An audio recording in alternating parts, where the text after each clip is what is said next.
안녕하세요. 인생의 답입니다. 나이가 들수록 넓은 잔디밭과 푸른 자연을 보면서 하루 일과를 보내는 것은 로망입니다. 그래서 전원주택을 로망으로 꿈꾸고 계신 분들이 많은데요. 하지만 먼저 현실을 알아야 합니다.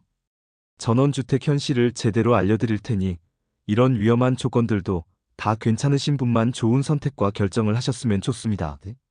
노후에 전원주택에서 살면 위험할 수 있는 5가지 이유를 현실적인 사례와 함께 짚어보겠습니다.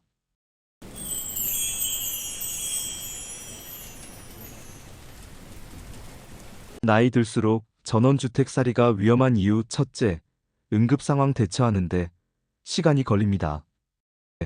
도시에서는 10분 만에 병원에 갈 수 있지만 전원주택은 일시간이 걸릴 수도 있습니다. 제가 아는 지인은 90대 아버지와 함께 전원주택에 살고 있었습니다. 그날 저녁에 아버지께서 심장 이상을 느껴 쓰러졌지만 가장 가까운 병원까지 차로 40분 거리가 넘는 상황이었습니다. 안타깝게도 병원에 도착했을 땐 이미 골든타임을 넘긴 뒤였습니다. 이처럼 응급 상황이 오면 대처하기 어려운 경우가 많습니다. 반대로 노후에는 응급 상황이 생길 일은 늘어만 갑니다. 노년기에 접어들면 심혈관 질환, 낙상사고, 고혈압 등 다양한 사고들이 언제든지 발생할 수 있습니다. 도시에선 병원으로 빠르게 이송되지만 전원주택은 이런 상황에서 너무 취약합니다. 둘째, 시골살이 하다 보면 오히려 우울증이 생길 수 있습니다. 도시에서 활발히 지내던 60대 여성분이 계셨습니다. 한적한 시골살이 낭만을 품고 친인척 없는 곳으로 내려가셨습니다. 하지만 친구도 이웃도 없이 하루 종일 혼자 있는 날이 많아졌습니다. 결국 우울증 진단을 받았습니다. 노후의 가장 무서운 병은 외로움입니다. 사람과의 접촉이 줄어들고 마을 주민과 어울리는 것도 쉽지 않다면 정신 건강까지 위협받게 됩니다. 셋째, 체력이 떨어질수록 집을 가꾸는 일이 짐이 됩니다. 전원 생활은 자급자족을 하는 게 매력입니다. 작은 베란다가 아닌 넓은 텃밭에서 자연과 함께 숨을 쉬면서 내가 심은 채소를 키워서 맛보는 재미가 얼마나 즐겁겠습니까? 하지만 이건 자연과 함께하는 삶처럼 보이지만 사실 현실은 힘든 노동의 연속입니다. 여름이면 잔디를 깎고 제초도 해야 하고 겨울에는 눈도 치워야 합니다. 노후에는 이런 일들이 고통이 될 수 있습니다. 200평짜리 마당에 텃밭까지 넓게 만들어놔도 나이 들면 무릎 관절염이 악화되면서 결국 아무것도 할 수 없게 될 수 있습니다. 넷째, 한겨울 한 달 난방비가 50만 원이 나올 수 있다는 것도 생각해 보셨나요? 게다가 배수관 동파로 수리비 200만 원 추가된다면 마음이 어떨까요? 이렇게 전원주택 관리비는 도시보다 더 비용이 많이 드는 경우가 많습니다. 그뿐 아닙니다. 기름 보일러에 기름도 채워야 합니다. 지하수 펌프도 관리하고 정화조 청소도 하고 해충 작업도 철마다 해야 합니다. 확실히 도시보다 더 많은 유지 비용과 관리 노하우가 필요합니다. 게다가 내가 직접 못하면 사람을 불러야 하는데 알다시피 인건비도 무척 비싸고 지방일수록 사람 구하기도 어렵습니다. 다섯째, 전원주택은 다시 팔고 싶어도 안 팔립니다. 아시는 분은 1억 5천에 전원주택을 매매하셨습니다. 하지만 이후 건강이 나빠져 도시에 다시 돌아가려 했지만 3년 넘게 매매가 안 됐습니다. 3년 넘는 시간 동안 집이 제 주인을 만나지 못해서 돈이 묶여버린 겁니다. 주택은 도시의 아파트처럼 수요가 많지 않기 때문에 집을 팔고 다시 나오고 싶어도 쉽지 않습니다. 전원생활, 물론 멋진 꿈입니다. 하지만 노후에 그 꿈을 실현하려면 현실적인 준비와 판단이 반드시 필요합니다. 단순히 자연이 좋다는 이유로 내려갔다가 몸도 마음도 지치고 후회하는 경우 너무 많습니다.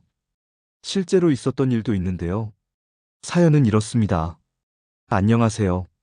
저는 올해 62입니다.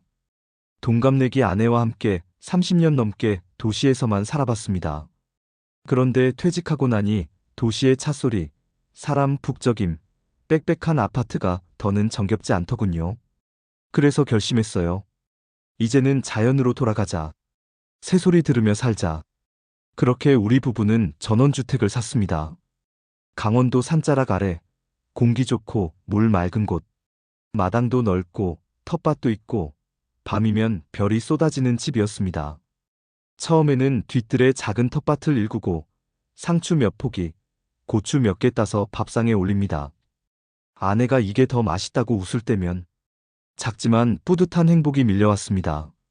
그런데 막상 살아보니 현실은 완전히 다르더라고요. 여름이면 벌레 지옥이 따로 없었어요. 거미, 지네, 심지어 뱀까지 마당에 기어들어옵니다. 믿기 힘드시겠지만 실제로 쥐가 서랍장에서 나온 일도 있었습니다. 아주 뒤로 까무라치겠더라고요. 그리고 하루는 아내가 뒷마당에 나갔다가 벌집에 쏘여 응급실까지 갔습니다. 겨울엔 더했습니다. 수도관이 얼어붙고 보일러가 자주 꺼졌어요. 밤새 물이 안 나와서 세수도 못하고 눈 오는 날엔 차바퀴가 빠져 이틀을 꼼짝 못하기도 했죠. 이런 일이 반복되다 보니 저도 모르게 짜증이 많아졌고 아내도 점점 말수가 줄고 표정이 굳어갔습니다. 어제도 작은 일로 다퉜습니다. 왜 당신은 아무것도 못 고치냐? 왜 나만 일하냐? 서로에게 했던 말들이 아직도 가슴에 남아 있습니다. 이 집에서 시작할 때는 뭐든 다정하게 같이 했는데 이젠 각자 방에서 혼자 밥 먹는 날이 더 많아졌죠. 도시로 다시 돌아갈까? 우린 몇 번이나 이야기했지만 문제는 돈이었습니다. 도시에 있을 땐 5억이던 아파트가 이제는 7억이 넘었고 우리가 산 전원주택은 오히려 가격이 떨어졌습니다. 3억이나 주고 샀던 집인데 지금 내놔도 안 팔린다고 하더라고요. 돌아가고 싶어도 돌아갈 수 없는 상황. 그게 지금 우리 부부의 현실입니다. 자연과 함께하는 아름다운 노후라고 믿었습니다. 하지만 지금 생각해보면 우린 너무 준비 없이 결정했고 너무 쉽게 떠났던 것 같아요. 저희 이야기가 신중한 선택을 하는데 도움이 되셨으면 좋겠습니다. 감성보다 현실이 먼저입니다. 그걸 우리가 1년 늦게 배웠습니다. 이런 분의 사연을 읽을 때면 마음이 많이 아프고 속상해져서 눈물이 납니다. 그래도 한때는 전원주택에 대한 설레는 마음을 안고 시작한 일일 텐데 말이죠. 하지만 이런 단점들 때문에 시골살이의 낭만을 포기할 수는 없습니다. 왜냐하면 분명 전원주택살이에 대한 장점도 있기 때문인데요. 매일 아침마다 새소리, 바람소리, 햇살이 하루를 깨워주는 게 달콤할 겁니다. 아침이 이렇게 평화롭고 따뜻한 시간이 될 수 있다는 걸 알게 될 수도 있고요. 텃밭을 가꿀 때는 흙냄새 맡으며 땀 흘리면 삶이 더할 나위 없이 풍요로워질 겁니다. 맑은 공기 마시다 보면 건강도 자연스럽게 좋아질 텐데요. 도시에서 살다 보면 먹는 양만 늘어가겠지만 시골에 살다 보면 하루 여러 번 산책하면서 밥맛도 다시 되찾게 될 겁니다.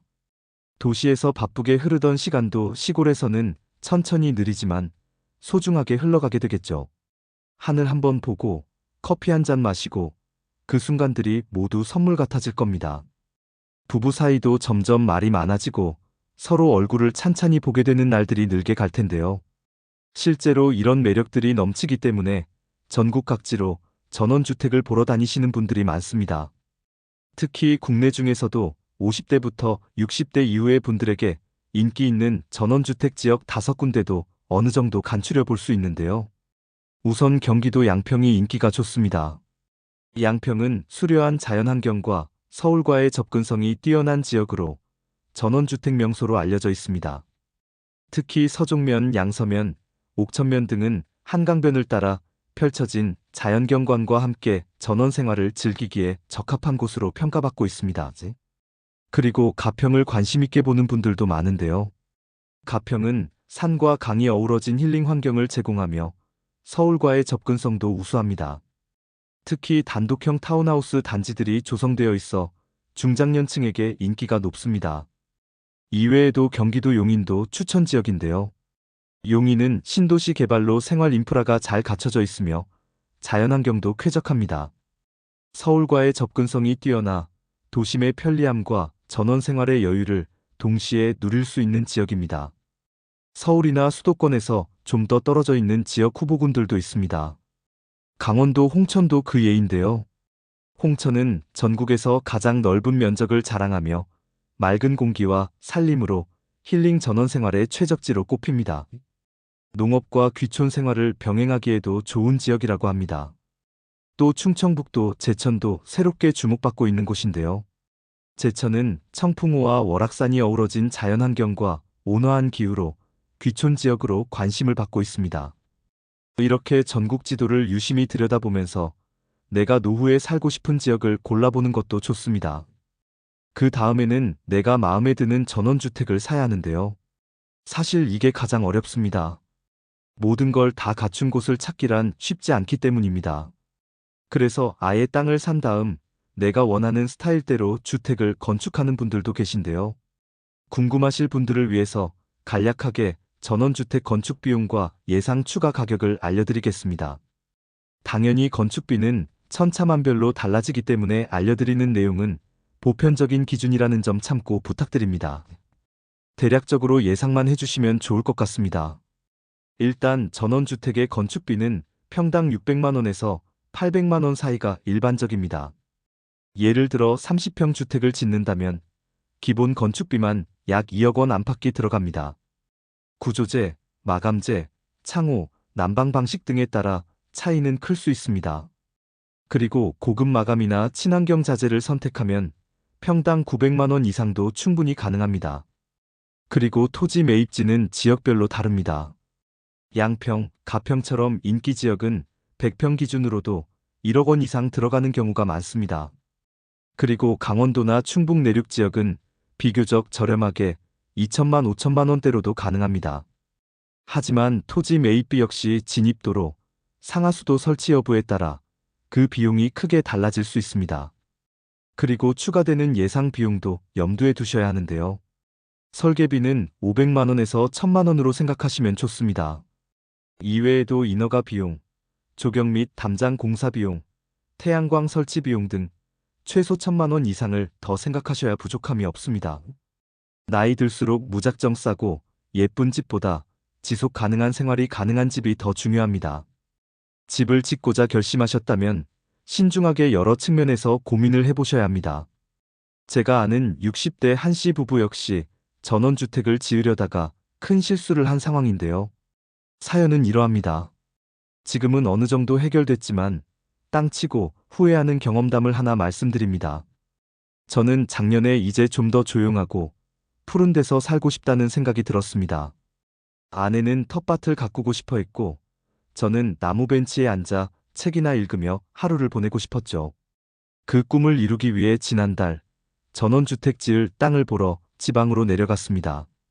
그쪽 지방에 친구들도 많이 살고 있어서 저도 막연하게 같이 살고 싶다는 생각이 많았습니다. 그런데 갈 때마다 토지가 너무 비싸고 마땅한 땅이 없더라고요. 매번 발길을 돌리면서 헛고생도 참 많이 했습니다. 그러던 중 그날에는 부동산 사장님이 지금 딱 좋은 금매가 하나 있어요. 우리 동네에서 이 가격은 절대 안 나와요. 이 가격이면 거저인 거 아시죠?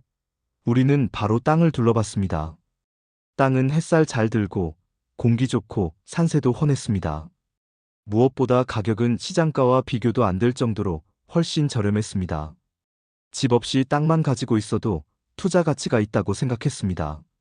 그래서 다른 사람들보다 먼저 결정해야 할 것 같다는 조급함이 있었죠. 그때 부동산 사장님이 말끝을 흐리면서 한 가지 조건을 덧붙였습니다.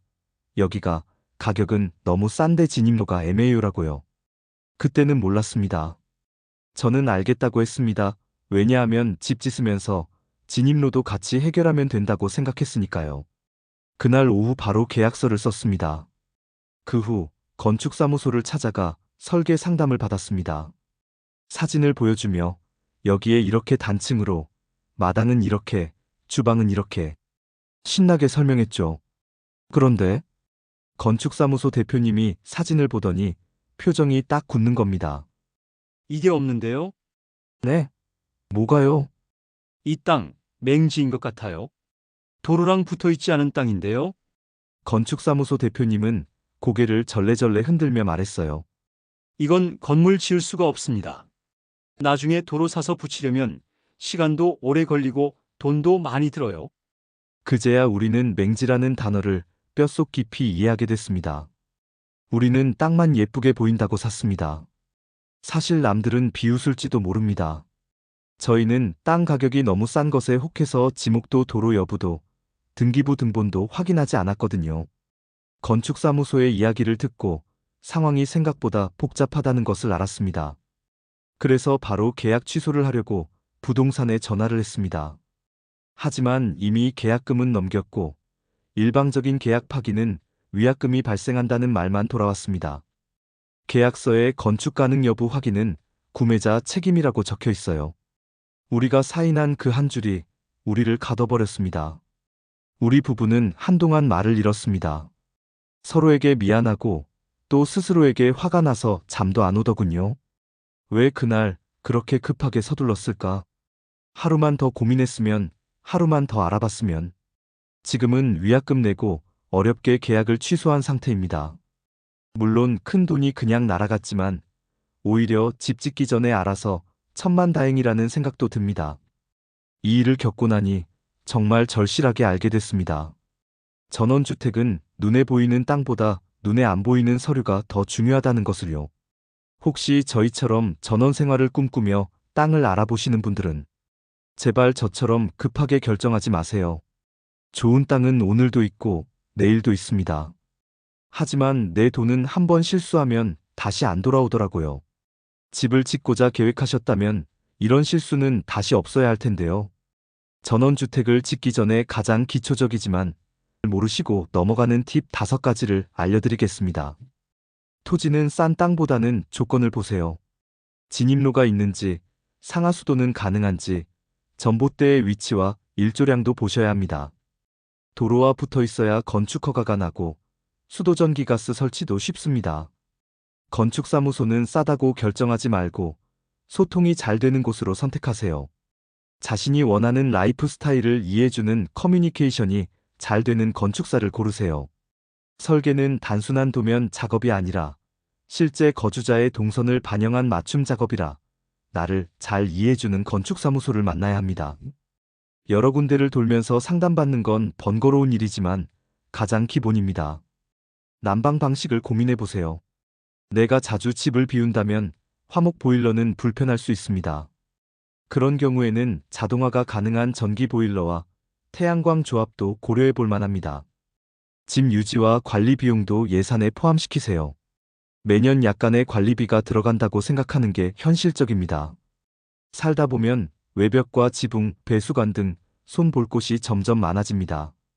마지막으로는 전원 생활의 외로운 모습도 고려해 보세요. 중장년층이라면 병원 접근성, 가까운 시장, 커뮤니티의 유무도 중요합니다. 내가 잘 생활할 수 있을지 감이 오지 않는다면 혼자서 잘 지낼 수 있을까? 를 생각해보고 주 12회 도시 생활과 병행하는 세컨드 하우스도 좋은 방법입니다. 이렇게 전원주택을 설계하려면 여러 가지 부분을 정확하게 비교하고 따져봐야 합니다. 미리 겁먹고 포기하지 말고 준비만 잘하면 됩니다. 그래야 감성이 아닌 현실로 준비한 전원 생활을 준비한다면 당신의 노후는 훨씬 더 따뜻하고 평화로워질 수 있습니다. 하지만 집을 짓는 과정이 생각보다 많이 복잡합니다. 그래서 매매를 결정하는 분들도 많은데요. 반대로 우리가 전원주택을 짓는 게 아니라 매매할 때 반드시 10가지 주의사항도 같이 알려드리겠습니다. 현실적인 사례들과 함께 지금부터 하나씩 살펴보시죠. 첫째, 다 아는 이야기 같지만 막상 집 보러 다니면 주택 가격이나 인테리어에 정신이 팔려서 놓치는 부분이 있습니다. 다른 조건이 다 좋더라도 너무 외진 곳은 위험하다는 점입니다. 실제로 60대 김모 씨 부부는 저렴한 가격에 끌려 인근 마을에서 20분 이상 떨어진 외딴 전원주택을 구입했습니다. 하지만 병원, 마트는 물론 택배조차 오지 않는 지역이었습니다. 결국 1년도 채 안 되어 다시 도시로 이사했습니다. 그 이유는 다들 아시겠죠? 사는데 너무 불편하기 때문입니다. 최소한 병원, 마트, 편의점, 대중교통이 20분 내에 있는 지역을 고르셔야 합니다. 둘째, 기반시설을 점검해야 합니다. 상하수도, 전기, 인터넷까지 꼭 확인하세요. 수도는 지하수를 사용해야 해서 물맛이 이상하거나 녹물이 나오는 경우도 많습니다. 집 공사는 한번 시작하면 그 비용이 수천만 원에 달할 수 있습니다. 계약 전 전기, 수도, 오수 배출, 인터넷 설치 가능 여부는 꼭 체크하세요. 셋째, 겨울철 난방 상태를 보세요. 보일러 성능과 단열 상태 확인은 필수입니다. 주위에 어떤 분은 기름 보일러를 사용했는데 한겨울 난방비로 한 달에 50만 원도 나옵니다. 난방 연료가 가스인지 기름인지는 확인하셔야 합니다. 그리고 집의 단열재 상태를 꼭 확인하세요. 넷째, 관리할 수 있는 규모인지 판단하세요. 전원주택이 클수록 좋다고 생각하시나요? 아닙니다. 막상 살다 보니 정원, 마당, 텃밭 관리에 하루 종일 허리를 굽히게 됩니다. 집 평수가 너무 크면 유지관리비와 체력 부담이 큽니다. 나이 들어도 관리 가능한 크기인지 꼭 생각해 보세요. 다섯째, 외부 침입과 보안 문제를 신경 쓰세요. 외진 곳에 살던 부부가 도둑을 맞았지만 마을 사람도 늦게 알아채고 경찰도 30분 뒤에 도착했습니다. CCTV 설치 여부, 보안 시스템, 인근 주민과의 거리도 중요합니다. 여섯째, 겨울철 제설 문제를 해결해야 합니다. 눈이 많이 오는 지역에 산다는 50대 후반 박모 씨는 겨울이면 집에서 마트까지 차가 빠져나오지 못해 며칠씩 갇힌 적도 있습니다. 제설이 잘 되는 지역인지, 마을에서 제설 장비를 운용하는지 확인하세요. 일곱째, 농작물과 가축은 취미 수준으로만 키우세요. 초보 귀촌인이 닭을 30마리 키웠다가 여름철 악취와 이웃과의 갈등으로 포기했습니다. 텃밭과 가축 사육은 생계가 아닌 취미로 시작하세요. 욕심내면 탈납니다. 여덟 번째, 병원 접근성을 보세요. 응급 상황에 대비하는 게 중요합니다. 요로 결석으로 통증이 심하게 와서 쓰러진 남편을 들쳐업고 택시에 태워서 30분 떨어진 읍내 병원까지 간 아내분도 있습니다. 가까운 곳에 내과, 정형외과, 응급실 있는 병원이 있는지 확인하세요. 아홉 번째, 건축물이 허가가 난 건지 보시고 등기 상태도 확인하세요. 어떤 집은 전세 계약까지 하고 들어갔는데 알고 보니 불법 건축물이었습니다. 그래서 보증금도 못 돌려받은 사례가 있습니다. 집을 살 땐 반드시 등기부 등본, 건축물 대장, 토지 사용 용도를 확인해야 합니다. 마지막 열 번째, 외로움과 고립감을 해결해야 합니다.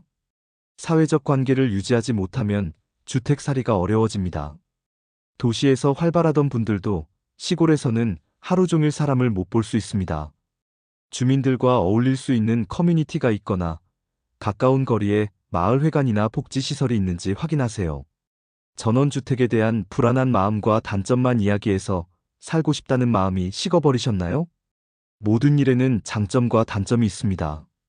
나이 들어 전원주택을 선택한다면 더 이상 도시에서처럼 쫓기지 않고 더 많이 느끼는 삶을 살게 될 것입니다. 그러니 포기하지는 마세요. 대신 무조건적인 낭만 대신에 현실을 직시하면서 꼼꼼하게 대비를 해보세요.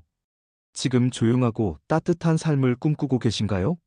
그렇다면 전원 생활은 그 꿈에 한 발 더 가까워질 수 있는 길일지도 모릅니다. 지금까지 시청해주셔서 감사합니다. 인생의 답에서는 내일은 더욱 유익한 정보로 돌아오겠습니다. 우리 멋진 인생을 함께 살아봅시다.